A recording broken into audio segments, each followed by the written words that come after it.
은혜가 많으신 하나님, 이 시간 우리를 부르시고 또 주의 말씀을 들을 수 있게 하시니 감사합니다. 이 시간 우리의 마음과 생각을 열어 주의 말씀을 귀 기울이게 하시고, 정말 이 말씀을 통하여서 하나님께서 우리에게 하시는 말씀을 청종하여 듣고 온전히 순종하여 나갈 수 있도록 인도하여 주옵소서. 우리를 구원하신 예수님의 이름으로 기도합니다. 아멘. 여러분, 한 가지 질문을 하기 원합니다. 여러분, 사탄이요 성경을 다 싫어하겠죠. 근데 그 성경을 다 싫어하겠지만 그 중에서도 가장 싫어하는 성경책 권, 그 두 권을 뽑아라. 그러면 어떤 게 있겠습니까? 첫 번째는 뭐가 있을까요? 성경책 권. 구약과 신약 성경 중에서 구약 한 권, 신약 한 권이 있거든요. 어떤 권이 있을까요? 첫 번째는 창세기, 그리고 요한계시록. 맞습니다. 어떻게 저의 마음을 그렇게 다 아시고 또 이렇게 이야기해 주시는데, 왜 창세기를 이렇게 사탄이 싫어하는가 하면, 이 사탄에는요, 이제 이 사탄이 어떻게 인간을 타락시키는지 그 방법, 그 전략, 그리고 그 정체가 이 창세기에는 드러나 있습니다. 또 이 사탄이 요한계시록을 왜 싫어하는가 하면, 이 요한계시록에는요 이 사탄의 운명이 다 드러나요. 사탄이 어디로 갈 것인지, 그리고 그 최후에 대한 어떤 모든 운명들이 다 나오게 되어집니다. 그러다 보니까 이 사탄은요 어떻게 해서든 성경을 이 창세기라든지 요한계시록을 못 읽게 합니다. 그래서 진화론을 가지고 해서 어떤 이 창조론에 관련된 내용이 나오는 창세기를 못 읽게 한다거나, 아니면 요한계시록 같은 내용은 오늘 본문에 이제 나오는 내용이죠. 이런 어떤 천녀왕국 같은 어떤 이런 잘못된 선입견으로 인해서, 또한 요한계시록은 아무나 보는 게 아니야, 이런 식으로 해서 아예 요한계시록 책을 안 보게 한다거나, 이런 식으로 해서 자꾸만 어떤 창세기라든지 요한계시록을 안 보도록 하는데요. 그런데 우리가 분명한 것은, 우리는 이러한 창세기와 요한계시록을 통해서 자꾸만 사단의 정체와 그리고 그의 최후가 어떻게 되는지를 알아야 된다는 것입니다. 특히나 오늘 본문, 이 굉장히 어려운 장이죠. 요한계시록 20장. 이 계시록 중에서도 좀 어려운 장에 속하는데, 이 장에서 우리가 기억해야 되는 것은 무엇인가 하면, 많은 분들이 여기 전천년설이 뭐고 후천년설이 뭐고 또 무천년설은 이렇게 하면 이제 헷갈리기 시작하면서 뭐지 하면서, 그런 거를 모르고 왠지 이 본문을 읽으면 왠지 성경을 읽어도 읽은 것 같지 않고 이런 이제 아쉬운 마음이 드는데, 그런데 여러분들, 오늘 본문은요 그런 거를 몰라도 어떤 오늘 본문의 핵심을 이해하는데 전혀 문제가 없습니다. 이따 물론 제가 잠깐은 설명을 하겠지만, 여러분들 나 몰라요, 나 그거 헷갈려요 하신다고 여러분들 이 본문 포기하지 마시기 바랍니다. 오늘 이런 어떤 걱정들은 내려놓고 오늘 본문 말씀이 우리에게 어떠한 말씀을 하는지 우리 집중해서 한번 살펴보기 원합니다. 자, 1절 말씀부터 한번 볼게요. 또 내가 봄에 천사가, 지금 보면 이 천사가요 무엇을 잡습니다. 2절에 보니까 무엇을 잡죠? 뭘 잡습니까? 용을 잡아요. 근데 이 용이 누구인가 하니까 그 뒤에 나오죠. 곧 옛뱀이요. 이 옛뱀이 누구냐면 바로 이 창세기에서 나오는 아담과 하와를 유혹하는 그 옛뱀이죠. 그러면서 나옵니다. 마귀요, 사탄이라. 여러분, 지금 이 천사가요 지금 이 용을 잡는데, 이 천사가 잡은 이 용이요 지금 어떤 사단의 졸개가 아닙니다. 누구예요? 사단의, 마귀의 대장이에요. 대장을 잡은 거예요. 근데 이 마귀의 대장인 사탄이 누구에게 잡힌 거예요? 천사한테 잡힙니다. 여러분, 하나님에게 잡힌 것도 아니고요, 예수님에게 잡힌 것도 아니고요, 그저 그냥 천사예요. 천사는 누구입니까? 하나님의 심부름꾼이죠. 근데 그런 어떤 마귀의 대장인 그가 정말 그냥 일개 그냥 하나님의 심부름꾼에 불과한 천사에게 사로잡히는 내용이 나옵니다. 그러면서 어떻게 해요? 2절 하반절에 보니까 1000년 동안 결박하여, 자그마치 그렇게 사로잡혀서, 천사에게 사로잡혀서 1000년 동안 결박을 당하게 되어집니다. 여러분, 이것이 어떤 얘기인가 하면요, 얼마 전에 우리 파리 생제르맹 팀이 엊그제 김해 공항에 들어오지 않았습니까? 그러면서 들어왔다라는 거는 들었는데 어느 날 갑자기 딱 이렇게 잘라고 보면서 딱 유튜브를 딱 한번 켜봤는데 갑자기 벌써 경기 결과가 나오는 거예요. 그래서 뭐야, 벌써 경기를 한 거야? 들어온다는 거는 뉴스를 통해서 이렇게 본 것 같은데 갑자기 경기를 했대요. 그러면서 경기 결과가 어떻게 되었죠?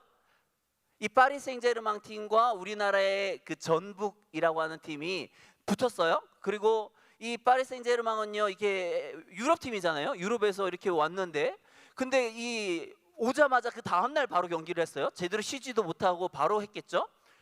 근데 어떻게 경기 결과가 어떻게 됐습니까? 3대 0으로 졌죠. 3대 0으로 졌어요. 그러면서 와, 진짜 대단하다. 이 팀은 어떻게 제대로 쉬지도 못했을 텐데 이렇게 그냥 3대 0으로 이겼네? 했거든요. 근데요, 잘 봐요. 이 어떤 하나님과 이 사단의 전력 차이는요, 이 겨우 어떤 파리 생제르맹과 전북팀의 차이 정도가 아닙니다. 축구로 치자면 하나님이요 2군을 내보내고요, 사단에는 1군을 내보냈는데 둘이 붙었는데, 하나님의 2군과 사단의 1군이 붙었는데 축구로 치면 50대 0으로 사단의 팀이 진 거예요. 그 정도로요, 하물며 하나님께서 천사를 내보내도 이 정도로 어떤 전력 차이가 나는데, 하물며 하나님께서 직접 나서고 예수님께서 직접 나서면 어떻게 되겠습니까? 오늘 본문에서 말하는 게 그런 거예요. 여러분, 성경은 이런 존재입니다. 우리가 어떤 사단을 생각하면 어떤 공중권세 잡은 자 생각하면서 막 사단은 두려운 존재, 무서운 존재, 막 우리를 해할 수 있는 뭐 그런 존재로 생각하지만, 여러분, 사단이라고 하는 존재는 그런 존재가 못 됩니다. 사단은요, 뭐 결코 막 하나님 앞에 막 맞서고 막 예수님 막 넘어뜨리고 이러는 자가 아니에요. 사단은 아무런 존재도 아닙니다. 그냥 이 천사조차도, 천사만 내보내도 알아서 거기서 그 선에서 정리되어지는 존재가 바로 이 사단이라고 하는 존재예요. 그런데 여기서 강조하는 게 바로 천년입니다. 천사가 용을 잡아서 결박하는데 그게 몇 년이에요? 1000년이에요.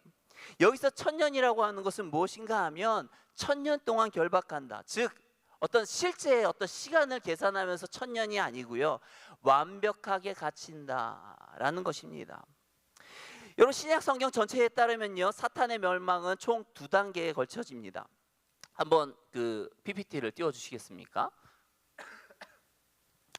예수님의 초림 때에 이 사탄의 이 결정적인 패배가 일어나게 되어집니다. 그거에 대한 내용이 요한계시록 오늘 본문의 1절과 3절에 나와 있는 내용이고요.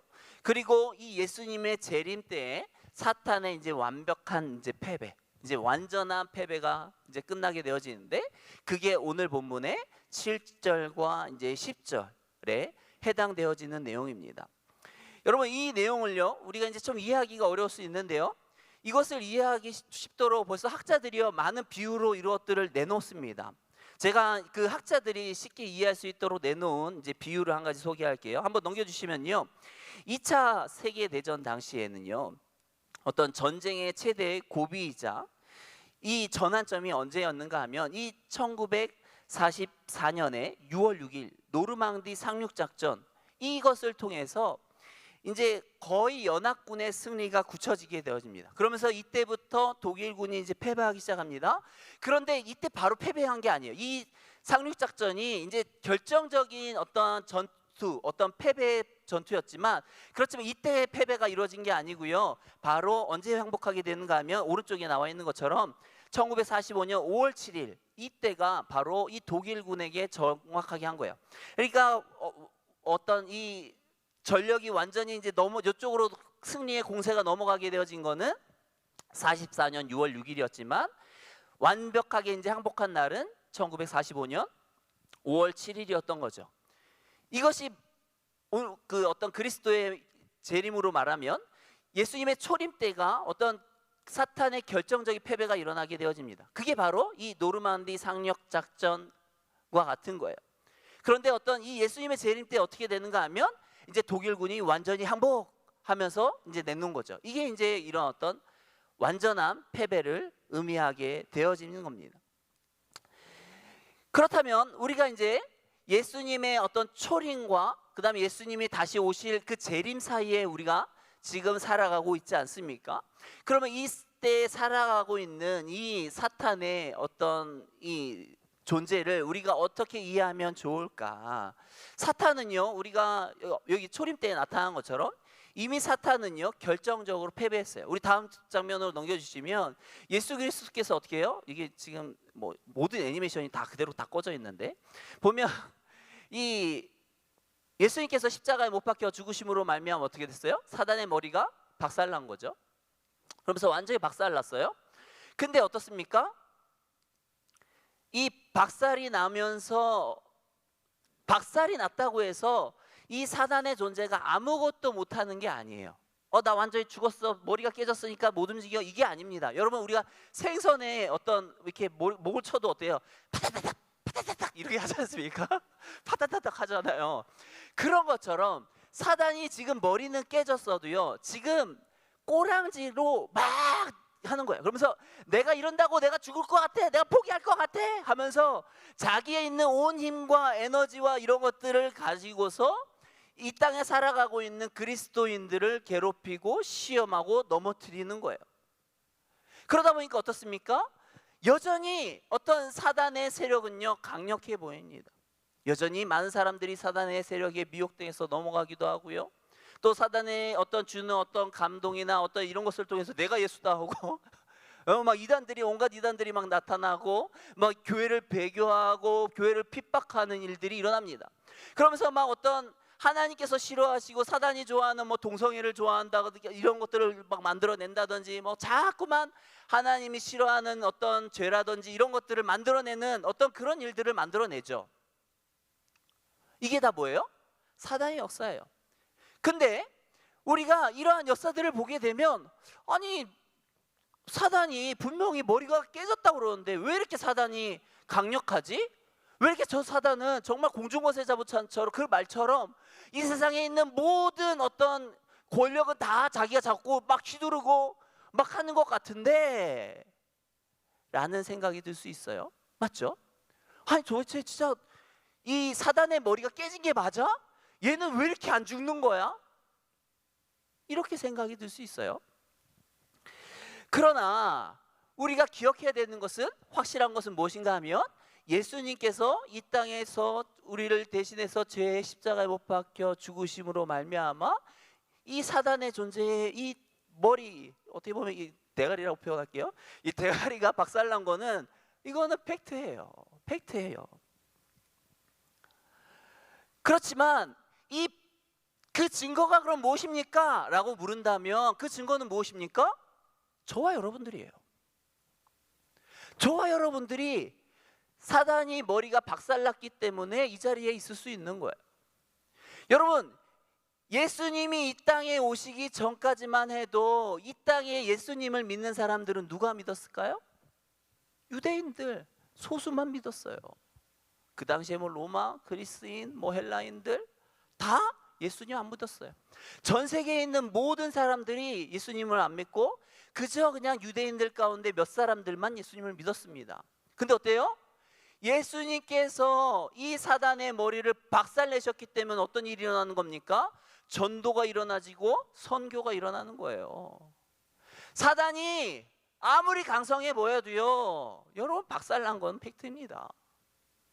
그렇기 때문에 저와 여러분들이 이 자리 가운데 나올 수가 있었던 것이죠. 여러분, 우리는 기억해야 됩니다. 사단은요 머리가 박살났어요.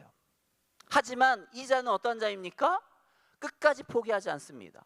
자신이 가지고 있는 에너지와 힘과 모든 것들을 다 동원해서 우리를 시험하고 넘어뜨리고 어떻게 해서든 우리를 교회로서 어떤 배교하게 하고 하나님을 떠나게 하는 일들을 지금도 하고 있어요.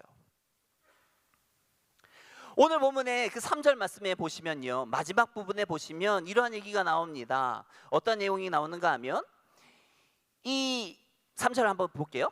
무정에게 던져 넣어 잠그고 그 위에 임봉하여 천년이 차도록 다시는 만국을 미혹하지 못하게 하였죠. 천사가 잡아다가 천년 동안 다시는 어떤 무적행에 던져서 이렇게 했어요. 근데 뭐라고 말해요? 그 후에는 반드시 잠깐 놓이리라. 반드시 놓여야 된대요. 그러면서 7절에 보면 계속 나옵니다. 갑자기 천년이 참에 사탄이 그 옥에서 놓여서 밖으로 나옵니다. 그래서 땅의 사방 백성 곧 곡과 마곡을 미혹하고 모아서 싸움을 붙이리니 그 수가 바다의 모래 같으리라. 갑자기 맞죠? 여러분, 갑자기 이 사단으로 이렇게 결박해 놨는데 갑자기 이 사단이요 마지막 때가 되니까 어떻게 돼요? 갑자기 놓여집니다. 그러면서 나 자유 얻었다 하면서 이 사탄이 이제 막 활개를 치는 거예요. 그러면서 어떻게 합니까? 8절에도 다시 한번 보지만 백성 곡과 마곡에 막 미혹하면서 자기의 세력을 만들어내는 거죠. 그러면서 그 수가 바다의 모래와 같았다. 그리고 그 많은 수를 어떻게 합니까? 9절에 보면 이 여호와의 어떤 백성들, 교회를 공격을 하기 시작합니다. 여러분, 왜 이러한 모습이 최후에는 나타나야 되는 걸까요? 하나님께서 능력이 없어서, 하나님께서 어떤 잠깐 방심하는 틈을 타서 사단이 도망가갖고 막 그런 일을 벌이는 걸까요? 하나님의 능력이 부족해서 이런 일들을 막을 수 없는 걸까요? 아닙니다. 오늘 보면 3절에도 보면 뭐라고 나왔습니까? 맨 마지막에 반드시 잠깐 놓여야 하리라. 반드시 이런 일은 일어나야 할 것이다 라고 말합니다. 그러면서 7절에 이런 일이 일어날 것이다 라고 말을 하는 것이죠. 왜 이러한 어떤 사단이 반드시 마지막 때엔 놓여야 되는가 하면요, 여러분, 마지막 축소할 때 쭉정이와 알곡을 구별해내기 위해서예요. 이 사탄이 이제 막 미혹해 내답니다. 그럼 어떻게 해요? 야, 나 안 죽었어 이렇게 하고 막 돌아다니면 어떻게 될까요? 너 안 죽었구나, 역시. 그러면서 이 사단의 색채, 하나님을 믿는 자들이 아니라 사단의 색채를 가지고 있는 자들이, 그래 내가 너랑 같이 하려고 했었지, 너만 기다렸어 하면서 모여든다는 거예요. 뭐가 드러날까요? 누가 하나님의 백성인지 사단의 백성인지 그때 드러나는 거예요. 스스로 드러내는 거예요. 스스로 드러내. 심판할 것도 없이, 하나님께서 하나님 보좌 앞에 세울 것도 없이요, 스스로 그 살아있는 자들 가운데 누가 하나님의 백성인지 누가 어떤 사단의 백성인지 스스로 자신의 정체를 드러내는 것입니다. 그렇기 때문에 마지막 때에는 반드시 이 놓여지는 이 기간이 필요한 거예요. 그러면서 이 9절에 보면 어떻게 합니까? 이 정말 곡과 마곡을 미혹해서 바다의 모래와 같이 많은 자들이 어떤 9절에 이제 하나님의 백성을 이제 공격을 하게 되어지는데, 보시면 이 9절에 보면 하나님의 백성들, 이 교회를 어떻게 표현하는가 하면 성도들의 진, 그리고 사랑하시는 성, 이렇게 두 가지의 표현으로 표현을 하고 있습니다. 여러분, 이 성도들의 진은 무엇을 말하는가 하면, 넘겨주시면요, 이 성도들의 한 번 더 넘겨주시면요, 이 성도들의 진이라고 하는 것은 무엇인가 하면요, 이 구약 시대에 이스라엘이 출애굽할 때 옮겨 다니지 않습니까? 12지파가 이렇게 성막을 중심으로서 이 지파들이 이렇게 이 진영을 유지하면서 옮겨 다녔거든요. 그러니까 이 진영을 지금 공격하는 거예요. 근데 이 진영을 공격한다는 건 이 진영의 특징이 있죠. 가운데에는 무엇이 있습니까? 무엇이 있어요? 하나님으로 되는 성막이 있죠. 그러니까 이 교회를, 이 성도의 진, 교회를 상징하는 이 성도의 진을 공격한다는 것은 곧 누구를 공격하는 것인가 하면 바로 하나님을 공격하는 것과 같은 것이죠. 또한 두 번째, 사랑하시는 성은 무엇인가 하면, 넘겨주시면 바로 이것은 예루살렘 성을 의미합니다. 이 예루살렘 성 안에도 무엇이 있는가 하면 하나님의 성전이 있어요. 하나님으로 대변되어진 하나님의 성전이 있습니다. 이 사랑하는 성을 공격하는 것도 마찬가지입니다. 어떤 하나님의 백성을 공격한다고 공격하는 것이지만 그것은 결국 무엇을 공격하는 것과 같습니까? 하나님을 공격하는 것과 같은 것이죠. 이렇게 사탄이 아무리 많은 세력들을 모아서 공격한다 할지라도 결국은 이것이 하나님을 공격하는 것인데, 여러분 사단의 세력이 아무리 막 곡과 마곡을 모으고 막 이 땅에 있는 많은 세력을 모아서 공격한다고 한들 하나님과 비교가 될까요? 비교가 안 되는 것이죠. 그래서 9절 하반절에 보면 어떤 일이 일어나는가 하면 하늘에서 불이 내려와 그들을 태워버리고, 넘겨주시면 바로 하늘에서 이제 어떤 게임으로 치면 메테오 같은 뭐 이런 네, 이런 이제 뭐 불 같은 것들이 막 이제 내려와서 이 모든 어떤 그 세력들을, 이 사단 마귀와 어떤 이런 세력들을 불살라 버리는 것들을 보게 되어집니다. 이런 어떤 이제 마지막 최후의 장면, 하나님의 원수들이 불로 심판받는 장면은요, 에스겔 38장과 39절에서 또 이런 비슷한 내용이 또한 나오고 있습니다. 그러면서 10절에도 보면 또 그들을 미혹하는 마귀가 불과 유향못에 던져지니, 이제 결국 마지막 때 어떤 일이 일어나요? 그들을 미혹하는 이제 마귀가 최종적으로 이제 심판을 받게 되는 거예요. 결국에 하나님께서 이 지옥을 만든 것이 뭐 때문에 만들었습니까? 누구 때문에 만드는 거예요? 살아가는 사람들, 자녀들을 보내기 위해서가 아니라 이 사단들을 위해서 만들어 놓은 건데, 결국 그들이 그곳으로 이제 가서 심판을 받게 되어지죠. 그러면서 그곳에는 그냥 뭐 마귀만 가는 것이 아니라 10절 계속 보시면 거기는 그 짐승과 거짓 선지자들도 있어 세세토록 밤낮 괴로움을 받으리라 하면서 나오고 있죠. 그러면서 그들을 따랐던 거짓 선지자라든지 이러한 사람들도 같이 따라갈 것이고, 11절과 15절에 보면 어때요? 15절에도 보시면 누구든지 생명책이 기록되지 못한 자는 불못에 던져지리라 하면서 나와 있습니다. 이게 이제 마지막 때에 일어나는 일입니다. 여러분, 오늘 본문에서 어떻게 보면 제일 핵심은 무엇인가 하면 이 내용이에요. 이 사탄 마귀가 어떻게 될 것인가. 사탄은 예수님의 어떤 초림 때에 그의 머리는 박살났다. 그리고 예수님의 이 재림 때에 이 사단은 이 어떤 자신의 세력을 모아서, 그리고 잠깐 풀려지는 일들이 일어날 것인데, 그리고 그가 어떤 세력을 모아서 하나님의 백성을 공격할 때 이렇게 사단의 모든 세력들은 하나님의 심판을 받아 정리가 될 것이다 하는 내용이 오늘 본문의 핵심의 내용입니다. 그러면 이제 우리가 이제 의문을 가지고 있는, 오늘 본문을 해석할 때 제일 이제 좀 이렇게 우리를 헷갈리게 하고, 이것을 해석을 못하면 왠지 좀 찜찜하고 제대로 못 읽을 것 같은 그 천년 왕국에 대한 내용이 어디서 나오는가 하면 4절과 6절에 이게 나오게 되어집니다. 4절에 이 내용을 한번 볼게요. 4절부터 보죠. 또 내가 보좌들을 보니 거기에 앉은 자들이 있어 심판하는 권세를 받았더라. 그러면 보니까 이 마지막 때에 심판하는 권세를 받은 자들이 있는데 그들이 누군가 하니까 그 뒤에 보면 나오죠. 예수를 증언함과 하나님의 말씀을 때문에 목배임을 당한 자들, 영혼들, 이 바로 순교자들을 의미하는 거죠. 예수님을 증언하고 하나님 말씀 때문에 정말 순교조차도 거기 앞서도 주저하지 않고 나아갔던 자들, 그런 자들이 이런 마지막 때에 심판하는 권세를 받는다. 또 어떤 자들이 받는가 하면 짐승과 그의 우상에게 경배하지 아니하고 그들의 이마와 손에 그의 표를 받지 아니한 자들, 이런 자들은 뭐예요? 죽기까지 충성을 했던 자들을 말하는 거죠. 그러면서 이들이 살아서 그리스도와 더불어 1000년 동안 왕노릇하니 라고 한다는 거예요. 여기서 이제 이 천년 왕국이 나오는 거예요.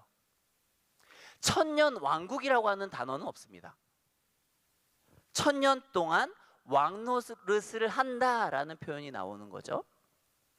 그러면서 여기서 이제 이 전천년설과 후천년설, 이게 뭔가 하면 이겁니다. 1000년 왕국이 있는데 1000년 동안 왕이 되어서 다스리는 그 기간이 있는데, 그 전에, 이 1000년 왕국 전에 예수님의 어떤 재림이 있다. 그러면 전천년설. 이 1000년 왕국 후에 예수님의 재림이 있다. 후천년설이에요. 여러분 어렸을 때, 그리고 예전에 좀 이런 설교들 많이 듣지 않았습니까? 예수님의 재림 때에 예수님께서 큰 나팔과 함께 이제 재림을 하시죠. 그러면서 그 전 세계에서 예수님의 어떤 재림을 다 볼 수가 있습니다. 근데 그 예수님의 그 재림 때 뭐가 일어나는가 하면 휴거가 일어나요.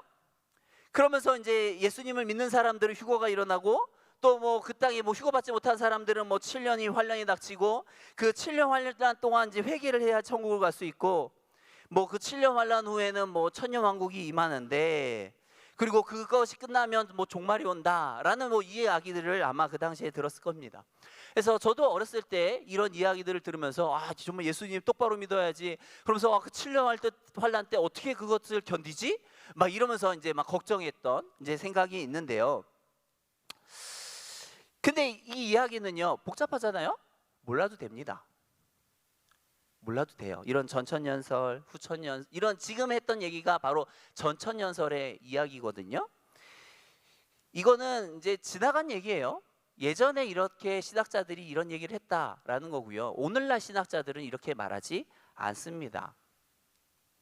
요즘 신학자들의 말은 무엇인가 하면, 이 천년 왕국을 무엇으로 보는가 하면 바로 지금으로 보는 거예요. 예수님의 초림과 재림 사이에 있는 기간, 지금이 우리이지 않습니까? 우리가 사는 이 기간이 바로 천년 왕국의 시기다. 그래서 이거를 무천년설이라고 합니다. 우리 담임 목사님께서도 요한계시록 20장 강의를 하실 때에도 담임 목사님께서도 본인은 무천년설을 지지한다, 이게 맞다고 생각을 한다라고 말씀을 하셨는데요. 당연하죠.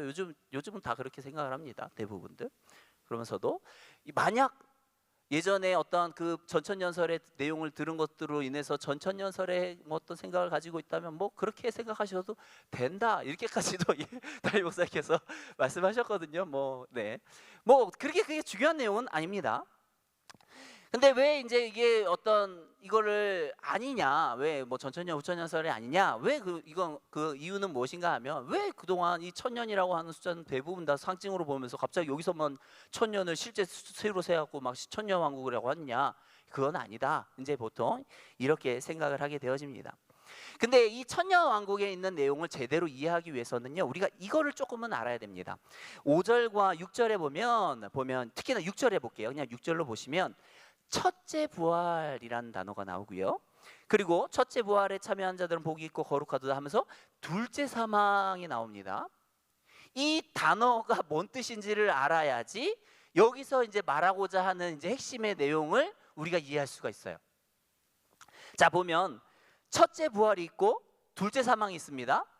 근데 여기서 우리가 그러면 첫째 부활이 있다라는 건 뭐도 있다는 거예요? 첫째가 있었잖아요. 그러면 둘째가 있겠죠. 네, 그렇잖아요. 그런 것처럼 그거고요. 둘째 사망이 있다는 건 또 어떤 사망도 있는 거예요? 첫째 사망도 있는 거예요. 근데 우리가 이거는 알지 않습니까? 첫째 부활은 모를 수 있어도 둘째 사망은 알잖아요. 첫째 사망과 둘째 사망은 알죠. 첫째 사망은 뭡니까? 우리 육신의 죽음을 말하는 거죠. 둘째 죽음은 뭐예요? 둘째 사망은 영의 죽음. 그래서 어떤 이 지옥에 가게 되어지는 것, 육이 죽고 난 다음에 그 다음에 하나님 보좌 앞에 가게 되죠. 그리고 심판을 받아서 영원토록 지옥에서 영원한 형벌을 받는 걸 우리는 두 번째 죽음이라고 하시죠. 맞죠? 동의하십니까? 이해 안 되지도 않죠? 네. 이해 안 된다 손? 네. 그러면 다시 한번 설명을 해야 되고요. 자, 여기까지는 이해됐습니다. 그러면 첫째 부활에 대해서는 우리가 알아야 돼요. 첫째 부활이 있으면 또 뭐째 부활이 있다고요? 두 번째 부활이 있어요. 두 번째 부활. 이 첫째 부활과 두 번째 부활은 무엇인가 하면, 우리가 아는 부활이 있죠. 예수님께서 이 땅에 재림하실 때에 육체, 땅에 죽어있던 자들이나 살아있던 자들이 다 해서 육체를 입고 부활한다. 그게 몇째 부활인가? 몇째 부활일까요? 첫째예요, 둘째예요? 둘째. 네, 둘째예요. 그게 둘째고요. 그러면 첫째 부활은 무엇인가 하면 중생을 의미합니다. 중생. 이 첫째 부활을 두 가지의 측면으로 우리가 볼 수 있거든요. 우리가 어떤 예수님을 믿음으로써 말미암아 우리가 거듭나고 다시 살아나게 되어지죠. 예, 그것을 첫째 부활이라고도 하기도 하고요.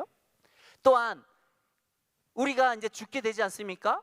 죽게 된 다음에 저기 하나님 품에서 우리가 있게 되겠죠. 맞죠? 그게 또한 첫째 부활이에요. 이게 첫째 부활은 두 가지의 모습을 띠게 되어집니다. 우리가 예수님을 믿게 되면서 중생한 것들을 첫째 부활, 그리고 저 죽어서 이제 저 천국에서 하나님과 같이 있을 때 그것도 첫째 부활입니다. 자, 그러면 오늘 본문을 다시 한번 볼게요. 그러면 이제 내용이 이해가 되어집니다. 자, 5절이 보면 5절에도 보면 이 그 나머지 죽은 자들은 그 천년이 차기까지 살지 못하더라. 이는 첫째 부활이라 하는데요.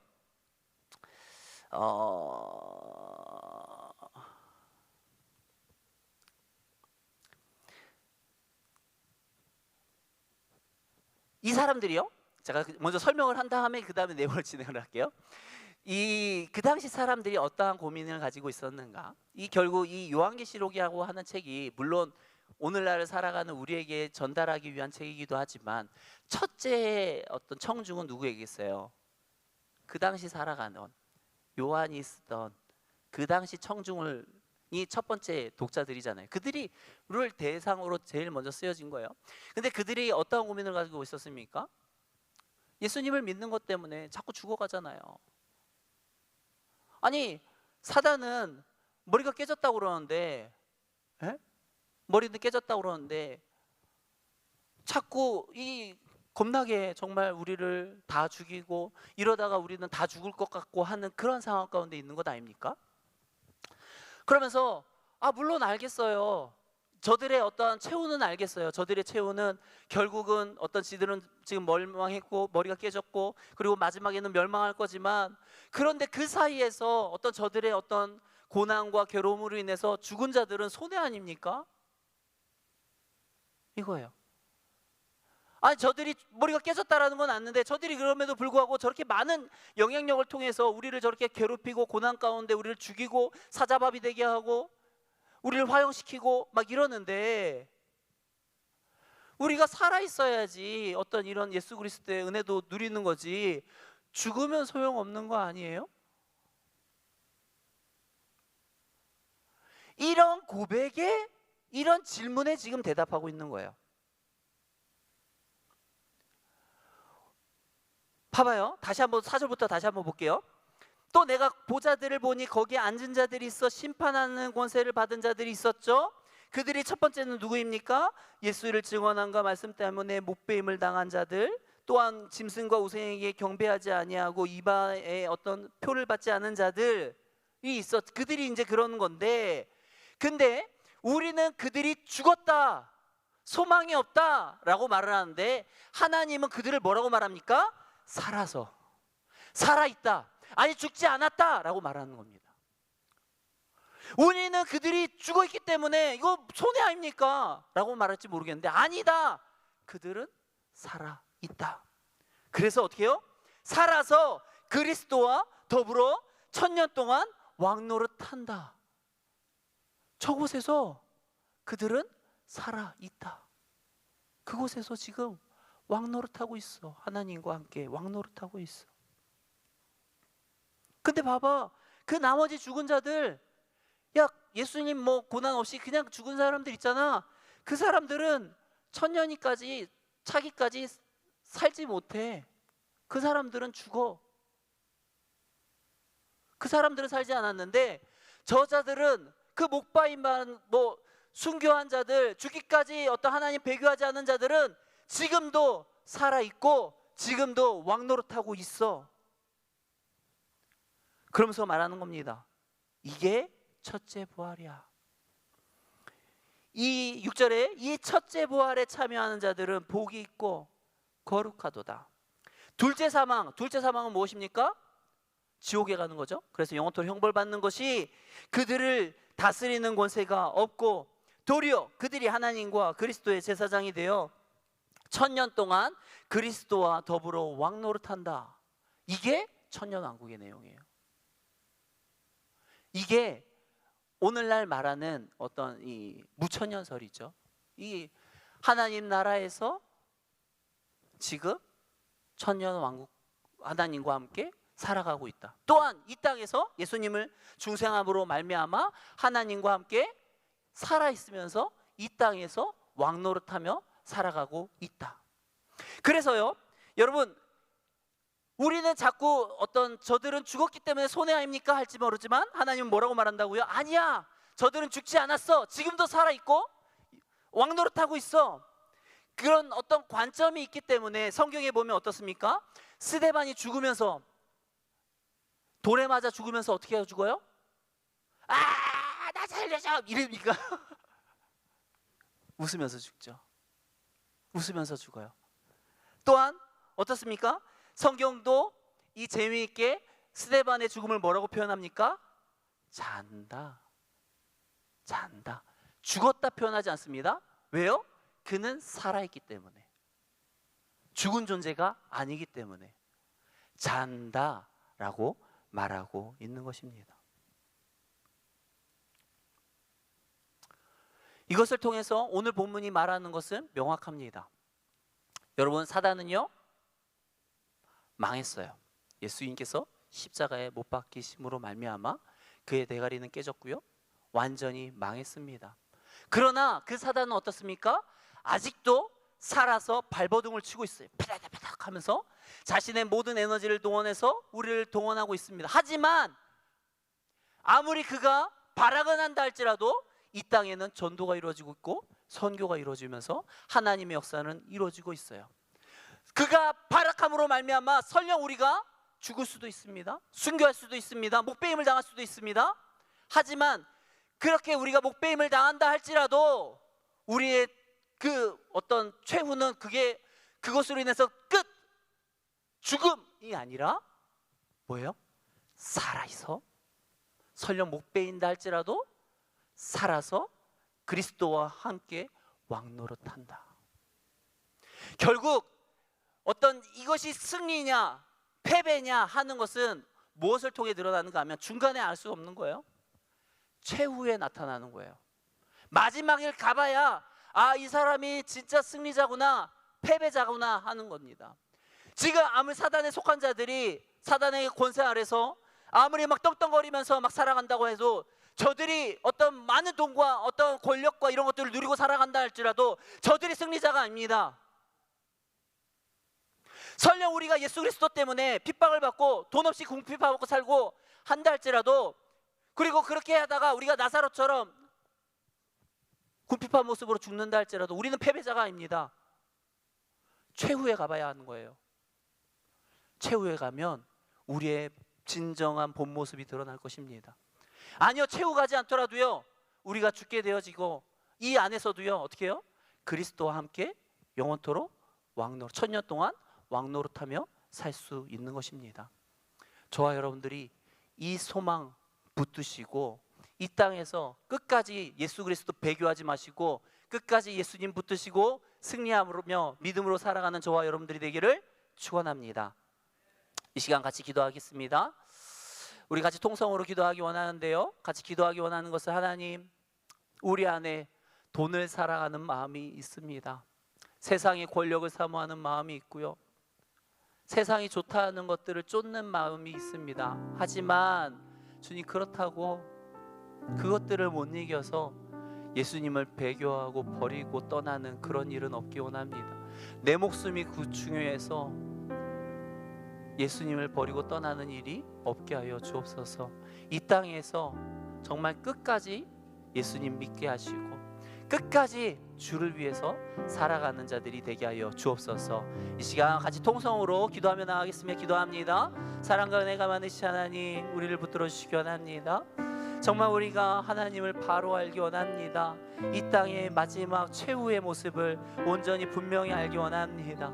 하나님, 우리가 이 땅에 살면서 정말 살아 역사하는, 아직도 머리는 깨졌지만 발버둥 치며 역사하는 이 사단으로 인해서 우리가 순교당할 수도 있고 죽임당할 수도 있습니다. 그렇지만 주님, 우리가 그 사단이 무서워서 우리가 하나님을 배교하고 떠나는 일은 없게 하여 주옵소서. 어떠한 상황 속에서도 하나님 포기하지 않게 하시고 하나님 붙들게 하시고 정말 하나님을 믿는 믿음으로써 정말 승리하기 원합니다. 스데반이 죽음 앞에서도 끝까지 미소를 잃지 않았던 것처럼 우리도 어떠한 상황 속에서도 미소를 잃지 않고 주님을 붙들고 나아갈 수 있도록 인도하여 주시옵소서. 이 시간